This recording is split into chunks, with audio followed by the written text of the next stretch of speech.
Hi guys, my name is Chris Ortigoza and I will be doing a presentation on the Cahuilla people of Southern California. So to start off, we're going to talk about the historical and current geographical location of the Cahuilla. So according to Cahuilla legend, the Cahuilla first originated in the what is now Coachella Valley near the extinct Lake Cahuilla here on this little map. The Cahuilla are stretched into bands throughout the northwestern parts of Riverside County, the northern parts of San Diego County, and through parts of San Bernardino County, which is up in the mountains. The Cahuilla bands now are primarily located in their reservations in the Palm Desert near Palm Springs, north of the historic Lake Cahuilla, and in some parts of the Imperial, Riverside, and San Diego counties. To move on, we'll talk about the language family of the Cahuilla. So the Cahuilla language is a sub-language of the Takic division of the Uto-Aztec family of languages. This family of languages is one of the most established of the Americas, and a 1990 census revealed that there were only about 35 people left who could speak the Cahuilla language. The language is nearly extinct since most speakers are middle-aged or older, but a lot of younger children presently are learning the Cahuilla language through bird songs, which is something that I'll explain later on. And this is an actual photograph of a desert Cahuilla woman by Edward S. Curtis, and a lot of the images in my later slides are also by Edward S. Curtis. So the Cahuilla people are mainly gatherers, but also hunters. So the Cahuilla women were the gatherers of the group and the men were the hunters. The majority of the Cahuilla diet was plant-based, and one of the major parts of their diet was the mesquite bean, which came from the mesquite tree. This tree provided necessary materials for shelter, clothing, and tools. So when women would gather, each village was designated its own gathering area, which included gathering rites. So other women wouldn't gather mesquite beans from other women's trees unless allowed to. If something like bad happened, like if a tree fell down or it was burned down, you would be invited over to gather from a neighboring village's tree. However, if intruders were found trespassing in another's area without permission, there would be some fights between the women of the groups. The Cahuilla men, when they hunted, were on a need-be basis, so they wouldn't hunt over excessively. Mostly they hunted rabbit from the valley floor, and the rabbit was one of the most prime animals they wanted, just because it was abundant and it was used for meat and fur and used in ceremonial rituals among the Cahuilla people. The desert Cahuilla would hunt big game animals such as deer and mountain sheep in the Santa Rosa Mountains. Before big games, some men would spend time inside a sweat house, which could also be like a sauna. This sweat bath purification they would sing songs while in it, and they would describe the movements of the deer, asking for good luck from God during their hunt. Some other basic food plants for the Cahuilla were acorns, seeds of all kinds, wild fruit, agave, and yucca. And something I forgot to put on my slide, but the Cahuilla people considered water a precious natural resource essential for survival, which is for all humans. The Cahuilla villages were often located near a reliable source, such as a creek or a spring or a hand-dug well. In the early years of the Cahuilla people, they were blessed with an underground aquifer that flourished with clean and pure water. This water was so plentiful that it actually had natural wells that would rise up to the surface without needing to be pumped.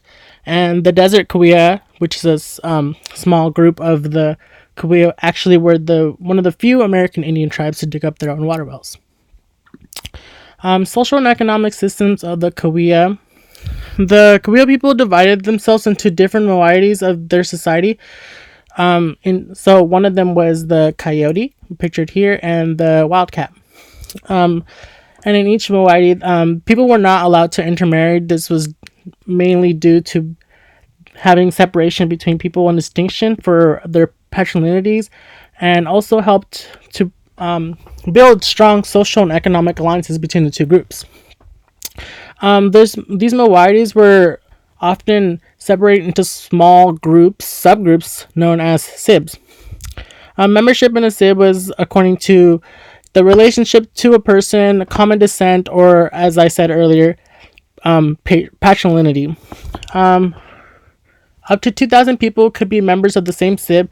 They usually live near one another in clusters.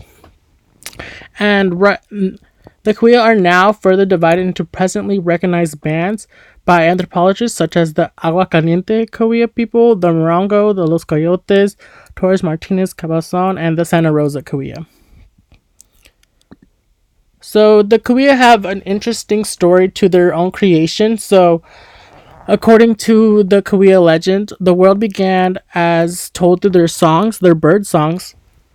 There was the creation of two twin brothers, Mukat and Timayuet. Hopefully, I'm not butchering that.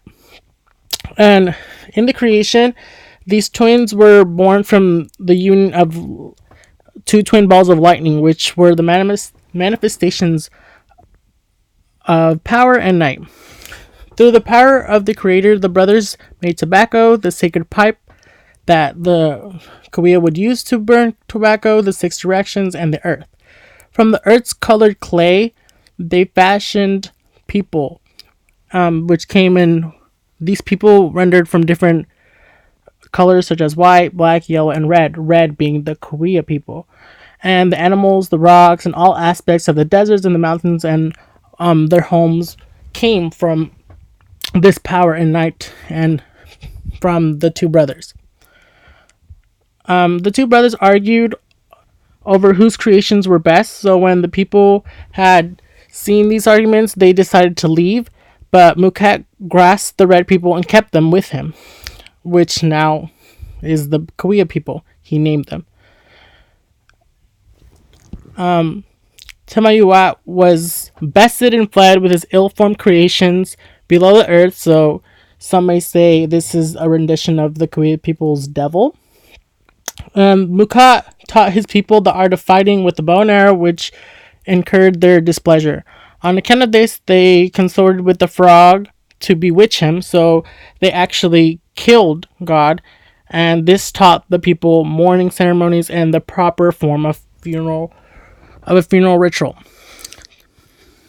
Today, the Kuya people span 9 reservations across Southern California, linked by a shared language and hot mineral springs considered sacred by their ancestors, and also they also distinguish themselves from through geography, culture, and law, but ultimately they're all pretty much the same.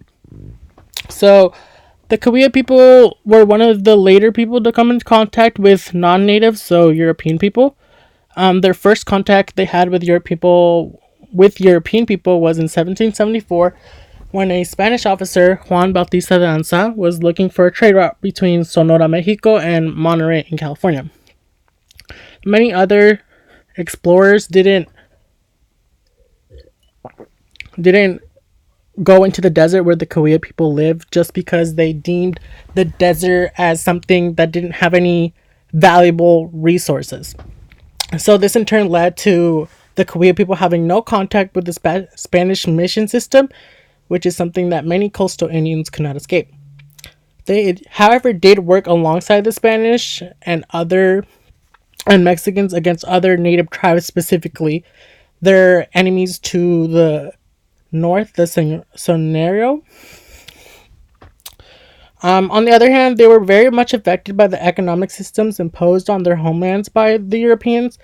They engaged in wage labor for the Spanish and the Mexicans and became an integral part of the labor force in Southern California, which in turn left them with their economic system kind of being pressured, especially the time when gold rush miners from the east, especially Anglo-Americans to be specific, the Kuya people didn't know what to do. They had a lot of looters on their land. A lot of them became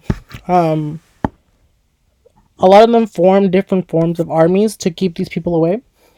But remarkably, however, the arrival of the Spanish and the Americans didn't obliterate the Kuya's own political, legal, and religious systems.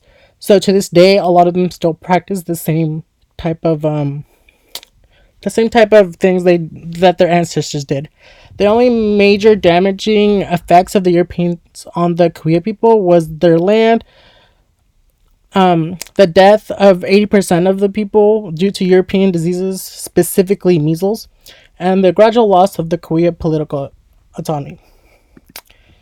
And the Kuya people aren't federally recognized as a whole tribe because they don't really use the word tribe, but they are recognized as separate bands due to their geographical location. So one of them is the Past Kuya or the Western Kuya as they're known, and they're located on the San Gorgonio Pass, which is near Palm Springs in the Coachella Valley. The Mountain Kuya are another, and they are located in the Santa Rosa and San Jacinto Mountains. And the other ones are the Desert Kuya, which are located in the northern deserts near the ancient lake of Kuya. And then this is my works cited. This third link right here is where I got most of my information. The information I got for contact with the white people was the Wikipedia page. And thank you for listening to my lecture.